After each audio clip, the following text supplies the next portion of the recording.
Hey there, this is Ducko from LowmanCentral.com and welcome to the Trio Garden of Salvation guide. This raid is labeled as an intermediate difficulty raid on our scale, so make sure you're comfortable with nomading before heading in. It's highly recommended to understand how the regular 6-man of this raid plays out, since we assume you're familiar with the mechanics. Having raid armor is important for some encounters.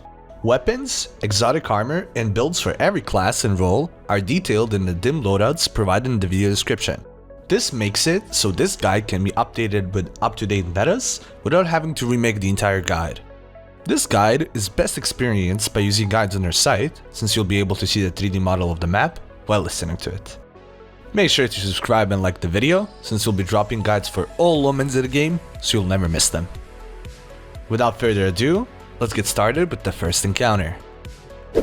This encounter is the hardest of this trio. Luckily, it's the first, so flawless runs can quickly be reset in case of something going wrong. Raid armor is not required for this encounter. Before starting the encounter, assign each player to a role.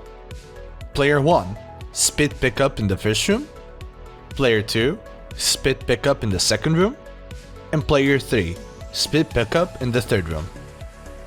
The key to success is to quickly clear ads in order to spawn the Hydras and to effectively tether for rapid progression. After assigning the player roles, you should tether and start the encounter. Here are the possible tethers for the first room.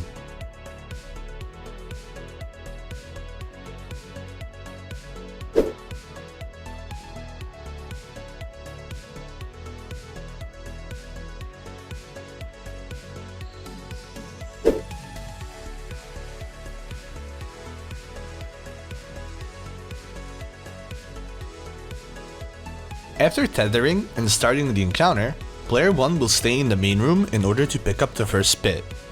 The other two players are going to rush and clear the second room in order to spawn the Hydra. By the time the first Hydra spawns, the first player should have picked up the spit and caught up with the other two players. You need to act quickly so the boss can teleport to the next room before spitting again, allowing another player to pick up the spit. If the boss spits before he teleports, this means you were slow and it will cause a wipe. Now, it's time to tether again, so let's take a look at the second room tethers.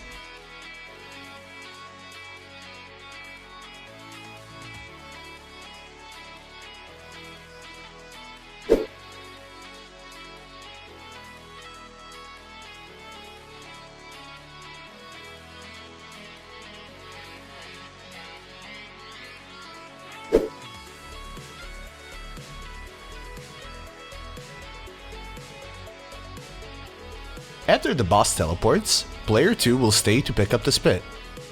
Player 1 and player 3 are going to rush and clear the third room in order to spawn the next Hydra. Once again, by the time the second Hydra spawns, player 2 should have picked up the spit and caught up with the other two players. It's that time to tether again, so let's take a look at the tethers for the third room.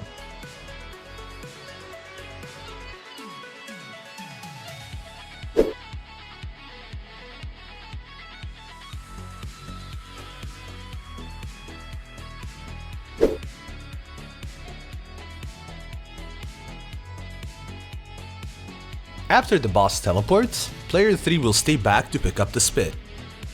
Player 1 and player 2 are going to rush and clear the final room in order to spawn the next Hydra. By the time the third Hydra spawns, player 3 should have picked up the spit and caught up with the other two players. You only need to do the first tether in the final room, as the door opens automatically after a while. This is intentional, allowing the timer that prevents you from picking up the spit to expire before the final rush phase. Once the final rush phase begins, player 1 will pick up first, player 2 will pick up second, and player 3 will pick up third. Player 3's timer won't expire, so in a flawless run, they'll need to exit the game just before picking up the spit.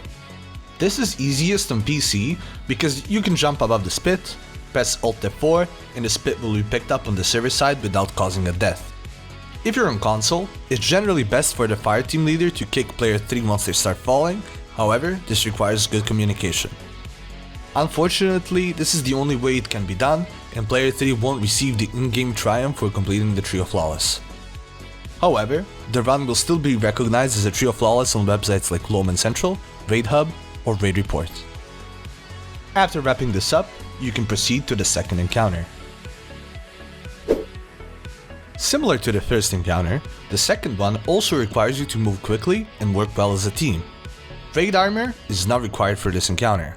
This encounter can be split up into 3 phases: activating relays, defending relays, and the middle relay. On our map, we've labeled each relay with numbers 1 through 4, which we'll use throughout the guide for reference. Before starting the encounter, assign each player a role. Leader, leading and going to the every relay first. Defender, defending the first and second relay. And Chaser, catch-up player that assists the leader and defender. Knowledge of bell skating or shadow skating is required for the leader and Chaser role.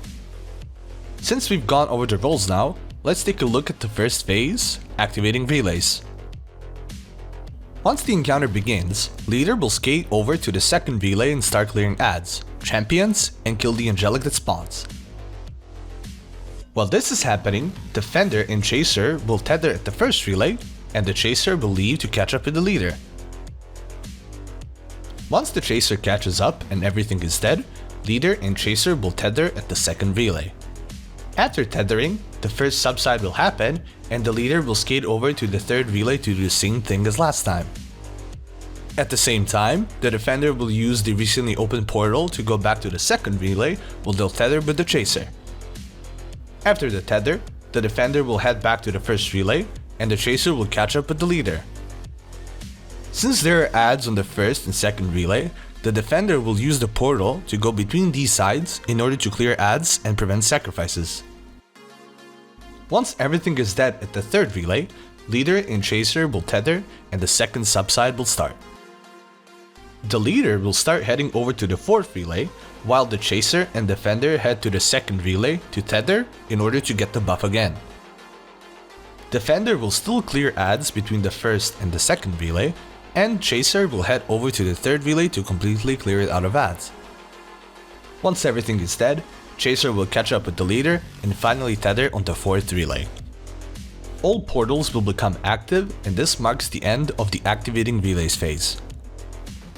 Now let's take a look at how defending relays phase plays out. You should decide where you would like to link up after each angelic's phase, for example, the first relay.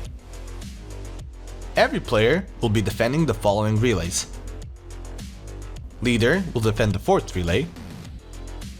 Chaser will defend the third relay. Defender will defend first and second relay. In case of angelic spawning on either first or second relay, one of the other players should help the defender so the adds don't sacrifice. So for example, if the second relay has angelics, leader that's defending the fourth relay will help with defending the first relay. In case of angelic spawning on the first relay, chaser should help defend the second relay. Once a wave of angelics has been defeated and the subside happens, everyone should head to the decided relay in order to tether and regrab the buff. After tethering, everyone will go to their respective positions and wait for the next wave of angelics. When all waves are defeated, everyone should head towards the middle of the map, where the middle relay phase begins. The middle relay phase is pretty straightforward. Tether as much as you can while the relay is active, and clear adds fast. Keep tethering and clearing until the encounter finishes, and you can face the first boss of the raid, Consecrated Mind. The main goal of this encounter is to dunk 30 modes before the boss spits for the 4th time. Raid armor is recommended with the 3 enhanced ammo collector mods equipped. This mod makes insane heavy drops on ad kills after picking up spit and having the debuff it provides. Before starting the encounter, assign each player a role. Player 1, first eyes, second modes. Player 2, second eyes, third modes. Player 3, third eyes, first modes. Each player will solo the eyes using the slug shotgun. Now, let's take a look at how the encounter plays out.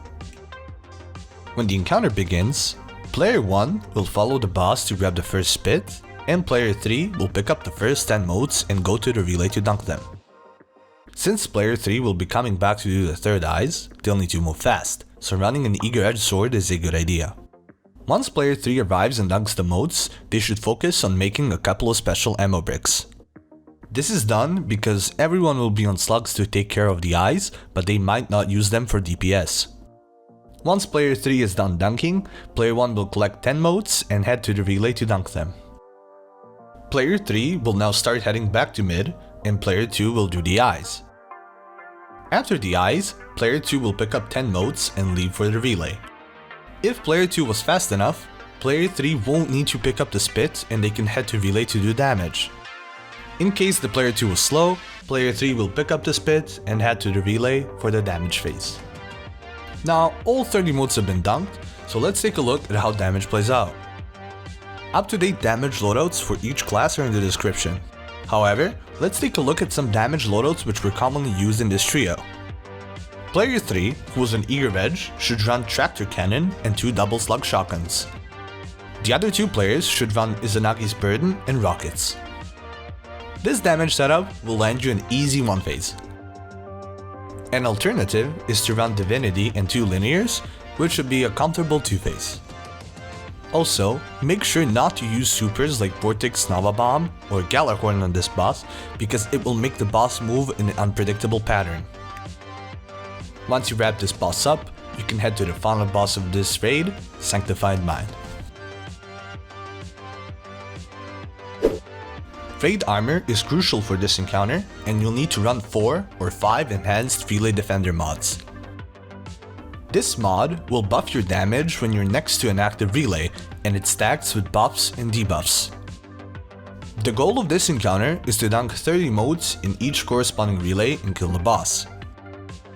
There are many ways on how you can do the running mechanic, but one of the best and most efficient ones is called 1-2 strat.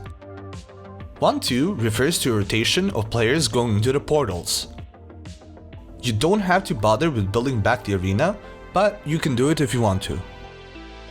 First, we're gonna take care of the light relay and afterwards of the dark relay. When the encounter starts, one player will go into the light portal while the other 2 are outside. The solo player that is inside should collect 10 motes and kill adds in the middle of the portal, but he won't pick those up. Instead, he will leave those motes for the other 2 players who will go in after him. This is done because enemy spawns in these portals are basically RNG. There are 2 variations of adds that spawn: goblins or harpies. Goblins will yield less motes than harpies, so those motes that player 1 left will come in handy. Once player 1 calls out to get teleported out, the other 2 will go inside of the same portal and collect the remaining motes. In case of not collecting enough motes, you can send player 1 back into the portal to gather remaining motes. Once the light relay is built, the adds around it won't sacrifice and can be left if you want to use them for some advanced damage builds. With the light relay being done, player 1 should head into the dark portal and do the exact same thing. The other 2 players will do the same, and once you're done with this rotation, you'll have both relays fully built.